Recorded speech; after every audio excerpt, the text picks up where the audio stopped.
if we move on, we can move on first to the minutes of the last meeting. Can we agree on the minutes? Yeah. Sorry. Okay. Show of hands, please. Yeah, thank you. That's okay. On item 2, change in membership with the replacement of Councillor Sam Smith with Councillor Roger Upton. Welcome, Roger. Thank you, Chairman. As a recipient of the pensions, I shall look forward to the debates. Yeah, that's right. Thank you. Make sure it's in good hands, Roger. That's what I need to do. Yeah, you'll enjoy it. Yeah, right, yeah. So, item 3, apologies for absence. Thank you. Today we have apologies from Councillor Kerry, who's being substituted by Councillor Butler, Councillor Gordon Wheeler, who's being substituted by Councillor Jonathan Wheeler, Councillor Introna, who's being substituted by Councillor Adair, and we've also received apologies from Councillor Khan and Councillor Peach from Nottingham City Council, Councillor Moore from Rushcliffe Borough Council, Chris King and Alan Woodward, who are both the union representatives, and Sue Reader, who is the scheduled body representative. Thank you. Declarations of interest by members. Have we got any interests? Any declarations of interest?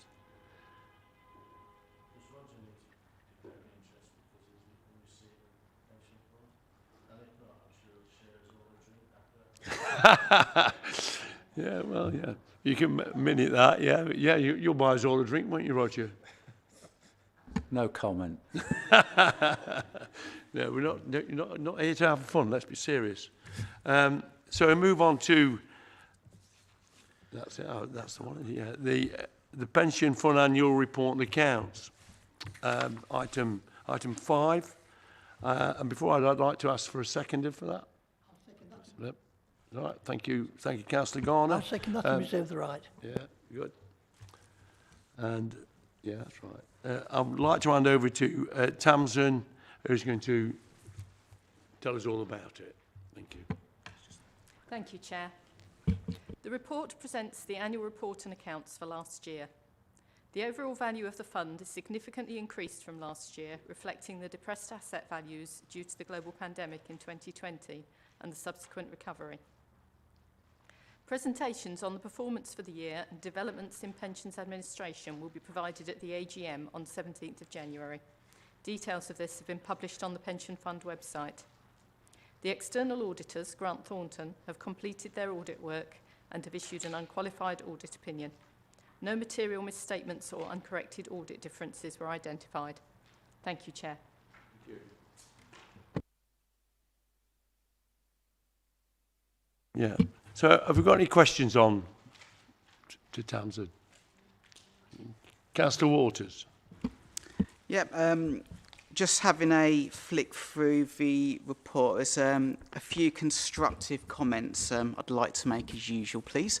Constructive comments. Constructive. Oh, that's good then, that's ever. good. We like constructive comments, Lee. On right. Page 73 or 85 of the pack, I'm just looking at the top 20 largest holdings, and these represent 45% of the overall fund, so quite significant. The 18th biggest holding, Renewables Infrastructure, I'm quite pleased to see that in there. That particular company, and this is somewhere I see us positively engaging with, hold about 55% of their assets as onshore wind, I think 30 is offshore and the rest is solar. I'd like to eventually see them move more to offshore wind and more into solar.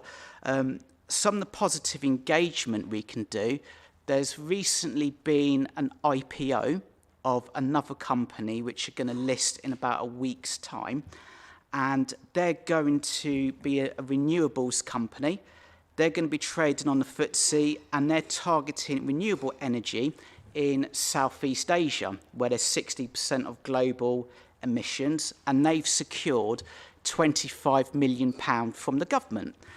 A company like Renewables Infrastructure is mainly targeted at UK and Western Europe. For our engagement, perhaps we could engage them to to go into emerging markets and use their expertise to make a profit for our fund, but also get a carbon footprint down.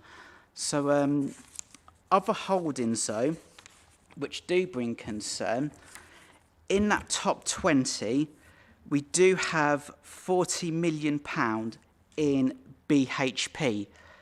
That is one single company in our top 20. I feel that to be quite significant. At the moment, that company's share price is £21 a share. We've seen volatility off the Richter scale in the last 12 months, where that share has been priced between £17 to £25. Penny movements either way could be millions of pounds for the pension fund either way. It's quite a significant holding for us. And if we look at the past of this company, where, well, actually, they're not Paris aligned, and we've got £40 million in there, when they had fracking assets, they took a $7 billion write-down on those assets. That tanked the share price, and those assets were sold off to another company that we hold in our dirty dozen. But looking at the volatility, to have so much money in there, I think it's problematic in one single company. And let's not forget, this company is currently dual listed on the FTSE 100 and the Australian market. Next year, it is very likely it's going to delist from the FTSE 100 and just be in the Australian market. So if you look at our top holding, Legal & General UK Equity Index, that is also going to hold BHP. Index trackers are going to be forced to sell that particular company, which could tank the share price. When it's at £21 a share and it's very volatile in the mining sector, which is your high risk of your high risk, which I'm sure William will confirm or not, as the case may be, perhaps we should think about selling that particular fund. And I note on page 63, page 75 of the report, that particular company is listed as one we are long-term engaging with, along with Shell and BP. Perhaps we know there are going to be some short, medium-term issues of that particular company. It could be something we consider selling down from. The other company of concern is GSK or GlaxoSmithKline. That's our 17th biggest holding, with nearly £42 million in that one pharmaceutical share. Again, pharmaceuticals are at your top end of risk. Now, that share has been incredibly volatile as well. 12 months ago, it was £11. It peaked at 16. It is near enough its peak at the moment in the last 12 months. But over the last 2 years, it's still about 9% down. We have a significant amount in that one company, and I'd like us to get away from stock picking. That particular firm, it is being circled by hedge funds. The CEO is fighting for her job, and that company may be split into 2 or 3 different companies. I would suggest it's immensely high risk to have nearly £82 million, very significant for our pension fund, just in 2 company shares. Thank you, Chairman. William, would you like to... Yeah, I mean, first of all, Councillor Waters, I completely agree with your comments, your first half of your comments about renewables. There may be an issue I mean, they very much are focused on Europe and the UK, so I'm not sure they're going to want to go into Asia, but we are certainly, you'll hear in the Working Party next year, we are very much going to be looking at ways of investing more in Asia, not just for the engagement reason, but also because there are opportunities there. It is growing faster than the West is at the moment. Comments about BHP and Glaxo, the problem is that we don't make this selection. The weightings you see there are coming from 2 places. One is active management, where our managers make the selection. And I mean, you know this because you're in the financial world, it is never It's very rarely sensible to try and kind of overrule managers. They're in a better position to pick stocks than I am or you are. And the second is the passive investments. You know, as you pointed out, there will be holdings of BHP in UK or Australian indices. The whole issue of passive investment is something we spoke about last year at the Working Party. The benefit, of course, is it is very, very cheap, but there is a tension between it being very cheap and some of the other disadvantages of passive. And at some point, I think it's something we should revisit again, you know, maybe not this year, but reasonably soon. But final comment, although it looks £40 million is a large amount of money, it is in the context of a nearly £7 billion fund. And it's not going to add a huge amount to volatility, even at that level, though it seems like a very large sum of money to you and me sitting here. You know, it is only, what, 0.5%, just over 0.5% of the actual fund.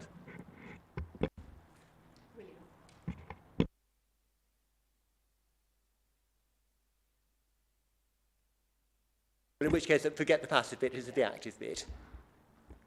It's,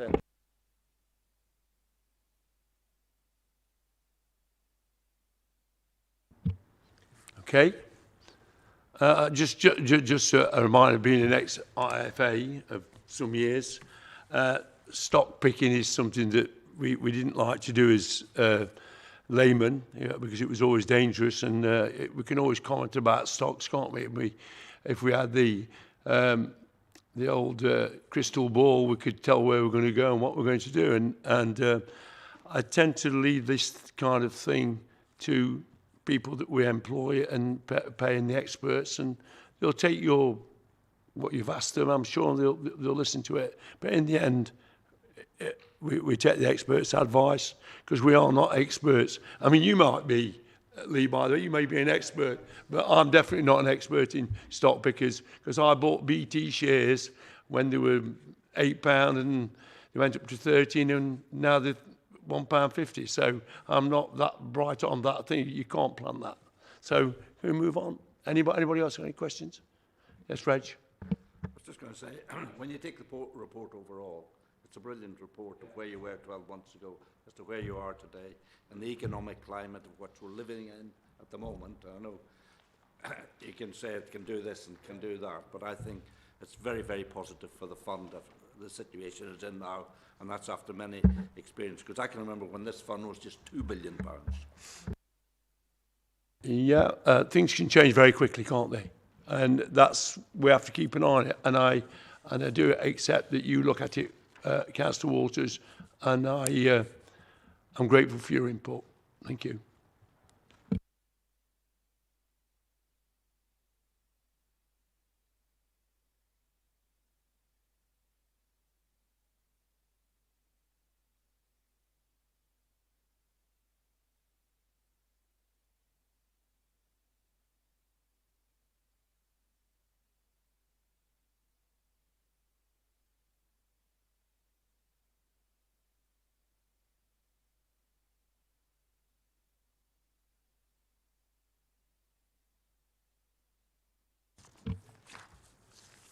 Yep.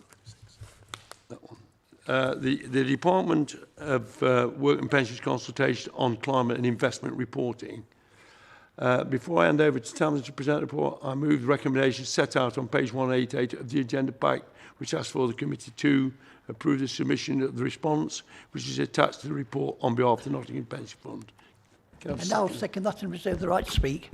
Thank you. Thank you. Tamsin, thank you. Thank you, Chair. Members may be aware of the DWP consultation on climate and investment reporting, which was issued recently. The DWP has made policy proposals to require relevant trustees to measure, as far as they are able, and report on their investment portfolio's Paris alignment. The LGPS would initially be outside the scope of these changes, but they would likely be regarded as best practice, and so the rules of the LGPS may also be amended in a similar way.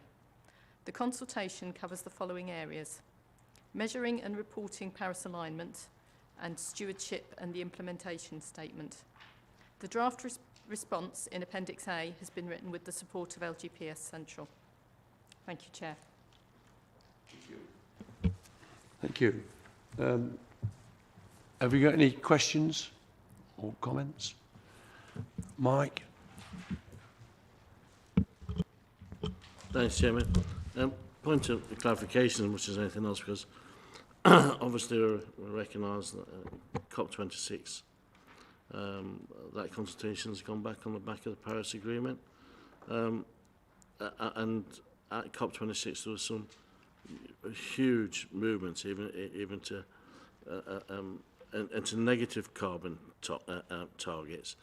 So are we just what we're following? We're following the Paris Agreement, or we're following the direction from COP26 in the future? This is just me talking generally now to clear this up, so we know which direction we're going with. Sorry, Mike, I'm struggling to hear you. Could you ask your question again, please? Yeah, sorry. Obviously, we're following on from the Paris Agreement at COP26. Okay, some of the decisions that are made at COP26 are even targeting negative performance with regards to target setting. Are we following the COP26 procedure, or are we following the Paris Agreement? Formally, we have not made a Paris-aligned commitment, but we are expecting our managers to be working towards Paris alignment with the companies that they are holding. We have got, after we had our climate risk workshop in September, we asked Patrick O'Hara from LGPS Central to report back to us on the options for making a net zero commitment for the pension fund, how that could be delivered, what the implications might be. So that's probably the next piece of work which could affect the pension fund strategy. Yeah, and again, if I can, Chair, if that's okay. Just for clarification, so we do have that, because I would have said that to you. Patrick was coming back to us with responses to, so we understand it. So I think it's going to be important that we follow that sooner than later, if you can give him a push for us, so that we understand exactly where we're going with. Nothing wrong with the report at all, just for my clarification as to where we're going with that. Yeah, I would say that Patrick is very keen, but I think it's really important for the pension fund, and especially the committee, that we understand what it is we're committing to. Councillor Walters. Thank you, Chairman. Yeah, broadly, having a look on page 190 and 191, my questions 3 and question 5, my brief comment would be, I would actually prefer to see more disclosure on carbon metrics. I know we are disclosing some, but I'd like to see more disclosure. And I don't really agree with the fund's response to question number 5, where I think more information out there would be a good thing to encourage disinvestment from fossil fuel companies, which our response is against, but I know that's the majority view of the rest of the committee. So that's my comment on that. Thank you. Thank you. Mike. Sorry, Chairman, I was ahead of myself, because as Councillor Waters points out, I think the metrics going forward is going to be really important to us to understand, and it'll be for us to understand the development of the metrics which is going forward. It'll be something that I think we'll need to know as soon as we possibly can. Okay. Everybody? Anybody got any questions? Comments? So we'll move the recommendation. So I'd like to move the vote on the recommendation set out in the report. Can I have a show of hands? All those for? All those against? One against. That's the Waters. Good. Thank you. Moving on to item number 7. The committee will now receive the independent finances report for Nottinghamshire Pension Fund. All right, William. Right, thank you, Chair. Thank you. Last couple of meetings, I've kind of highlighted that I think we're getting to quite a major turning point in markets, and I thought it's right to give you a bit of an update because some things have changed. What is clear at the moment is that the world's economies are slowing down. Japan, most recent figure, is actually showing the economy is 3.5% smaller than it was a year ago. China is hardly grown in the last quarter. In Europe and the US, we're still well below the kind of long-term trend rate. Second thing that's clear is that inflation is a problem. I mean, I've been saying to you, which is still just my view, that we're not yet in a kind of bout of sustained inflation, but there is no doubt inflation is too high. Third thing is COVID is rattling its chains at us again, a bit like Marley's ghost with the Omicron variant. And the fourth thing is, of course, geopolitics. You know, Russia and China are rattling their sabres over Ukraine and Taiwan. And the big question for the authorities is, what are they going to do about it? Historically, they've reacted to any kind of problem by just basically throwing money at it, by easing monetary policy. And that's what they did after COVID last year. Earlier this year, they've been beginning to what's called tapering, to kind of bring it back in again. But actually, over the last 2 or 3 months, America in particular has gone back to being much looser, i.e. saying, okay, we have a problem, let's just throw money at it. And I think it's partly because of the fact that they can see that the world's economies are slowing down, but also because I think the democratic politics. And secondly, I think Powell is quite a weak chair of the Federal Reserve, and all those have meant that the Fed has now got a very loose stance. The rest of the world is actually quite tight, and in particular, China, which has always been a bit tighter than the rest. They have not reacted to the problems in China over property and Evergrande, which you've probably seen in the papers, by loosening. They've actually carried on as ever. So what happens next? I still think we're near a turning point in markets. I can't promise it's going to be tomorrow, but it's going to be at some point in the next year or two. I think things are going to change really quite dramatically. And we've actually had a kind of long up market for nearly 40 years now. There have been the odd down, but in the long-term trend of things, it's basically been up since the early 80s. And markets like that will come to an end, I can guarantee you. I just can't tell you when. And they come to an end because markets lose confidence. It may be because somebody can't finance something, think Evergrande, and you then get the domino effect of that passes on to other people being unable to pay their bills. It may be because banks make a policy error. Either they're too loose and inflation lets rip, or they're too tight and you end up in recession. And I actually still think this is the most likely cause of this market coming to an end. And then the third reason why markets can lose confidence is when you get geopolitical problems, something happens and markets think, oh my goodness. Again, think the Ukraine or China as possibilities there. So what can the fund do? Well, and the first defence against all of this for a long-term fund is diversification. And that's what we've been doing over the last 5 years. We've been gently taking money out of equities and putting it into assets which hopefully won't go down when equities go down. And it's not a total defence. You will see, if equity markets do fall, you will still see the funding level fall. But it should mitigate the problem. And the second thing we've been doing is putting money into assets which have some correlation with inflation. Because for this fund, the biggest risk is always going to be that our liabilities increase with inflation. And again, that will provide not total defence, but some defence. So, we're going to be reviewing the strategic asset allocation in January. And heads up, I'm not going to recommend a major change. I think we're roughly in the right place. There will be some tweaks. I will be focusing a bit more on private assets, because last time we spoke more about listed markets and focused on that. This time I'm going to focus more on the kind of private markets of infrastructure, real estate, private debt, private equities. So, the message I'm trying to give you is I do think we're due for a change. I don't think we're going to carry on making the returns we have been, but I also think the fund is probably somewhere near the right position at the moment. So I've spoken for too long. Let me stop there. No, fine. I think it's very interesting, actually, because I think we've all got money invested and want to know how things are going. So I think it's very interesting. Any questions to William? Mike? Thanks, Chairman. Thanks, William. Yeah, take on board everything that you've said. We sort of get to a point where investment, which we need to recognise here, if it was over a longer period, if it was, sorry, Rich, the investment that we all recognise when for our fiducial duty here,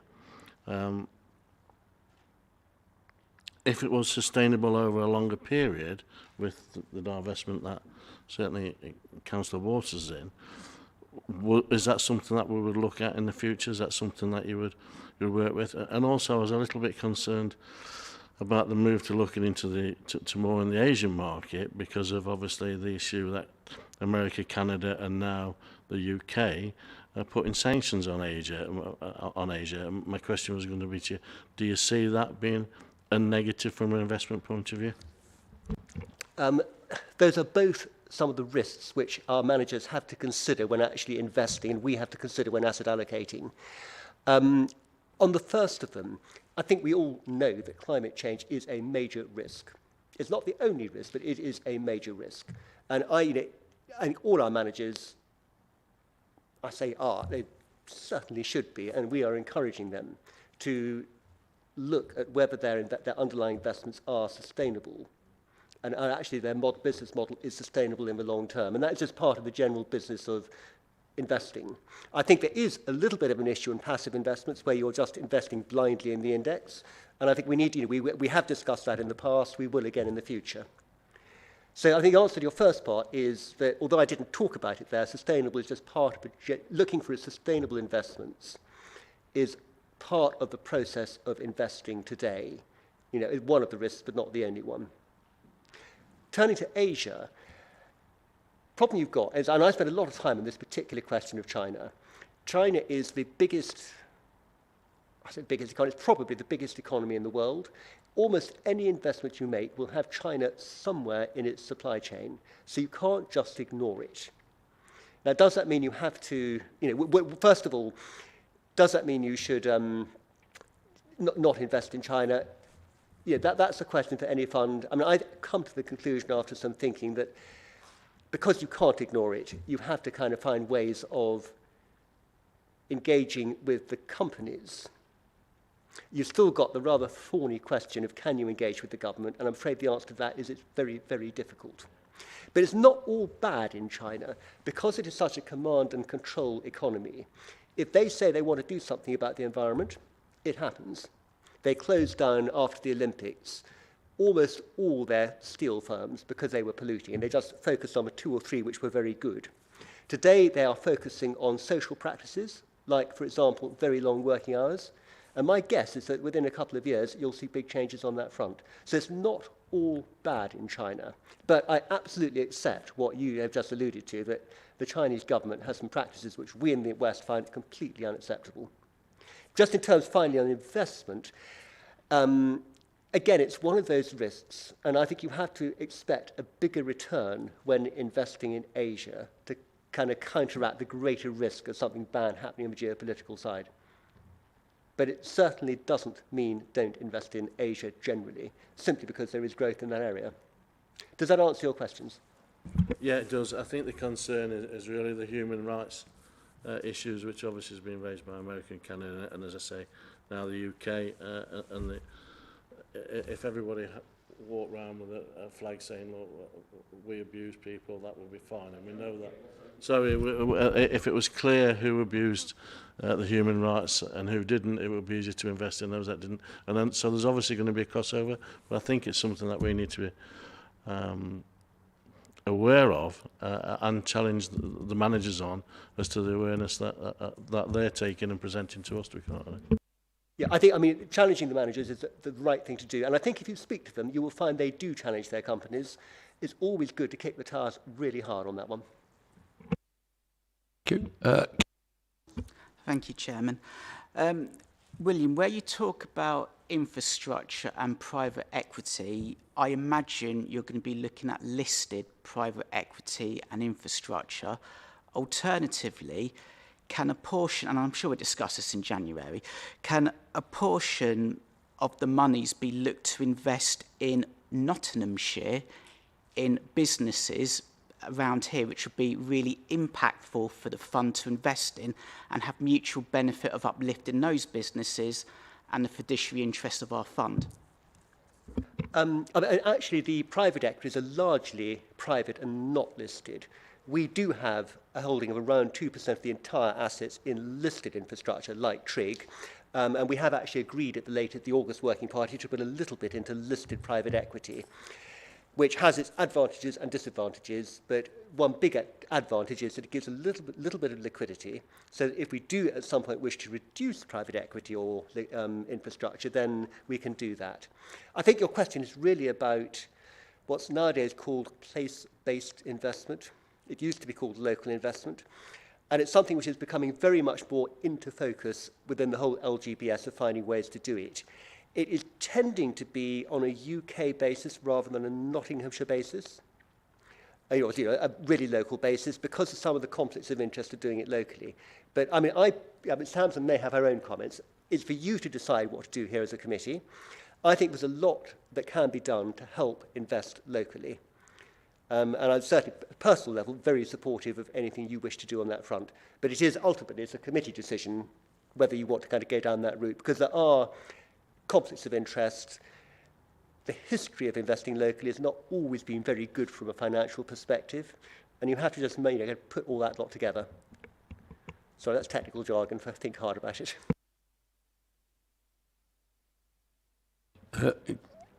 Reg?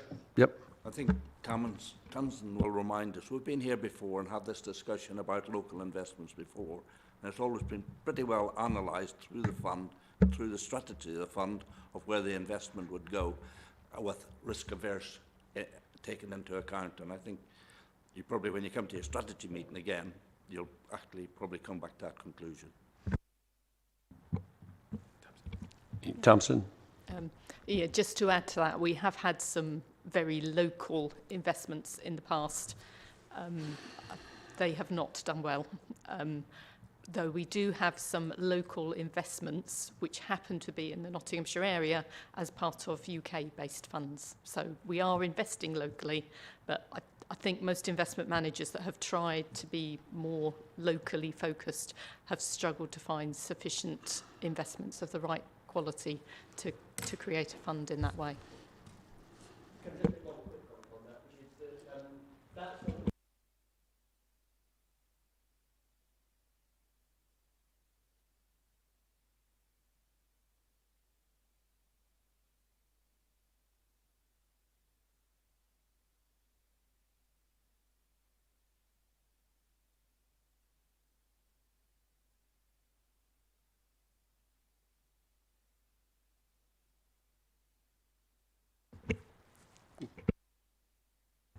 Councillor Pringle?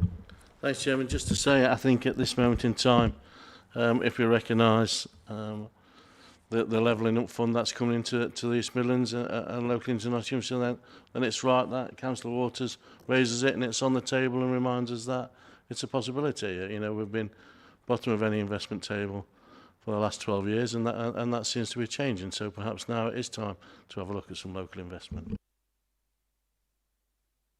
Yes, thank you. Anybody else?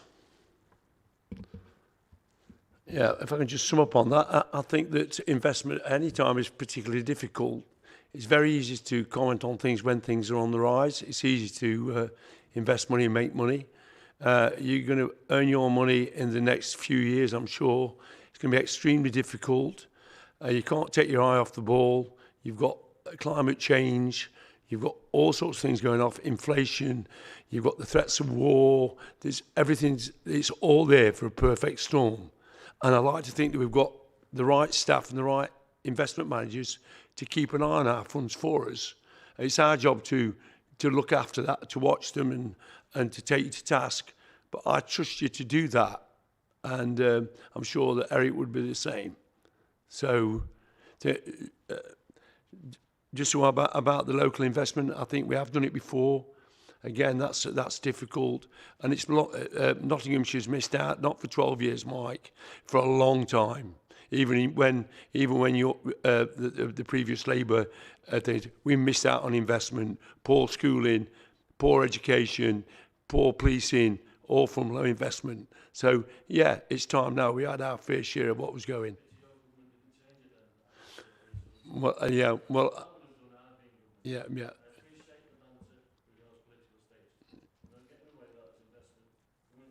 Yeah. I agree with you, but I think it's our job to make sure that money comes to Nottinghamshire as much as we can now. and make sure that we look after Nottinghamshire the way it should be. Thank you. Moving on to, we have to take a vote on that, don't we? Sorry, yeah. No. Just what? Yeah, just go straight on to the work programme. The recommendation of the report as set out on page 84 of the agenda pack is that the committee consider whether any amendments are required to the work programme. I formally move the recommendation. I'll second that and reserve the right to speak. So, Tamsin. Thank you, Chair. Thank you. In the appendix, you can see the work programme for the rest of the committee meetings of the current cycle. The committee is asked to identify any additional reports required. Thank you, Chair. Thank you. Any questions?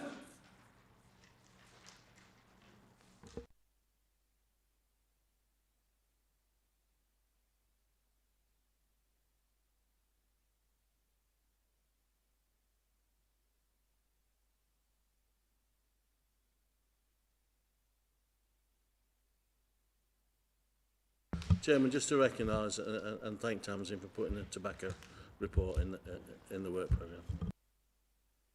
Thank you, Mike.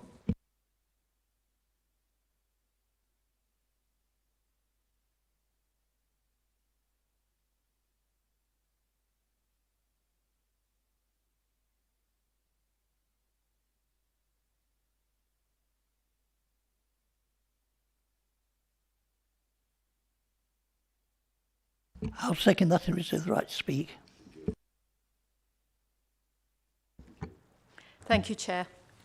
This report is to inform the Nottinghamshire Pension Fund Committee of the value of the pension fund at the end of the latest quarter and provide information on the performance of the fund. The table in paragraph 3 shows the valuation at the end of September and at the end of June and the value a year ago. The fund investments have increased by 97.3 million, which is 1.5% since the previous quarter, as the market has continued to grow. Within this valuation is 353 million of infrastructure investments, amounting to 5.5% of the fund. 8.1%, up from 6.9% of the fund, is now committed to infrastructure investments, largely due to further commitments made to the LGPS Central's new infrastructure fund. Paragraph 5 shows a more detailed analysis of valuations by portfolio, and paragraph 7 shows the fund account for the first half of 21-22 and the full year figures for last year. Paragraphs 8 to 19 relate to the fund's holding in fossil fuel companies and investments in sustainable equities and renewable energy. There are a number of caveats that need to be understood in interpreting this disclosure, which are explained in the report, and I refer members to these. Over time, it is anticipated that fossil fuels will decrease as a proportion of the fund and that investment in sustainable equity and renewable energy will increase, but this long-term trend will not be smooth. At the end of September, we had an estimated investment of around 170 million in fossil fuel companies, which is 2.6% of the fund, and sustainable and renewable energy investments amounting to 291 million, or 4.5% of the fund. Members are reminded that a more thorough assessment of our exposure to fossil fuels through our equity investments is provided by LGPS Central's carbon risk analysis, which assesses the carbon footprint and weight in fossil fuel and coal reserves, as reported to the previous meeting. The core index portfolio section reflects the equity market movements over the last quarter. The sales and purchases reflect the rebalancing commenced during last quarter. The Schroders portfolio shows the regional analysis of holdings and purchases and sales during the period. An additional investment in global smaller companies was made as we reinvested the proceeds from a sale of a UK small cap fund in the specialist portfolio. The LGPS Central portfolio shows further investments in the multi-asset credit fund and the emerging market bond fund. In addition, a further 75 million has been committed to LGPS Central's infrastructure fund. Aberdeen have continued to actively manage our property portfolio under difficult circumstances. The specialist portfolio section shows the composition and valuation of the specialist portfolio and the transactions during the quarter. The section on responsible investment activity summarises some of the responsible investment activity which has taken place during the quarter on behalf of the fund. Thank you, Chair. Thank you, Tamsin. Any questions? Sheila? I've been looking through your purple pages, and when I went down Schroeder's and I added it up and took it away, I didn't get the same number as you at bottom. Have I done something wrong? Yeah, we'll talk and the confidential piece of the report. We'll move it then. All right, yeah, thank you. Any further questions? Again, the valuation of the funds have gone up pretty well. I think the property has done particularly well. To say it's been a difficult time for property, and it's holding up quite well. So I think I'd like to congratulate everybody who's had a hand in doing that, and it's good. Thank you. So if I could put that to the vote. All those in favour? Those against? One abstention. Okay. Thank you. Moving on. This comes to the part where we have to exclude the public. We now move that part of the agenda that proposes we meet in closed session to consider the exempt information in relation to agenda item 14. I therefore invite the committee to resolve that the public be excluded for the remainder of the meeting on the grounds that the discussions are likely to involve disclosure of exempt information as described in Section 12A of the Local Government Act 1972, and the public interest in maintaining the exemption outweighs the public interest in disclosing the information. Can I have a second for that? I'll second that and reserve the right to speak. Thank you. Can I take a vote? All those in favour? That's unanimous. So there's nobody here, I don't think. Is there anybody from... Just wait to pause the stream. Sorry? Just have to pause the... All right, sorry. Pause the screen.